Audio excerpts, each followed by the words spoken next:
کراچی میں garden police نے مقابلے کے بعد 2 زخمی ڈاکوؤں کو گرفتار کرکے اسلحہ اور موٹر سائیکل برآمد کر لی۔ ڈسٹرکٹ سٹی گارڈن پولیس سے رات گئے مقابلے کے بعد گرفتار ملزمان کا تعلق 2 روز قبل پکڑے گئے بین الصوبائی ڈکیت گروہ سے نکلا۔ ملزم محمد سلیم اور محمد آصف کے خلاف مقدمہ درج کرکے تفتیش شروع کر دی گئی۔ ملزمان بینک سے رقم لے کر نکلنے والوں کی ریکی کیا کرتے تھے اور وارداتیں کرتے تھے۔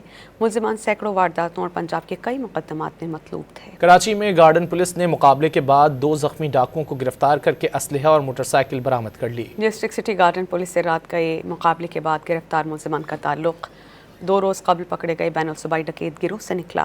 ملزم محمد سلیم اور محمد آصف کے خلاف مقدمہ درج کرکے تفتیش شروع کر دی گئی۔ ملزمان بینک سے رقم لے کر نکلنے والوں کی ریکی کیا کرتے تھے اور وارداتیں کرتے تھے۔